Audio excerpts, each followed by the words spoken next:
un tema que llamamos la Cruz de Mayo, pero que no hay solamente uno, realmente son tres que se unimos y que son bastante representativos de lo que lleva la zona centro de Asturias.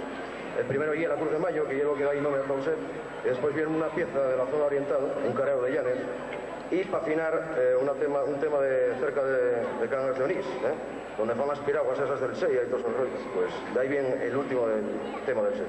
Allá va que vos guste la Cruz de Mayo.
es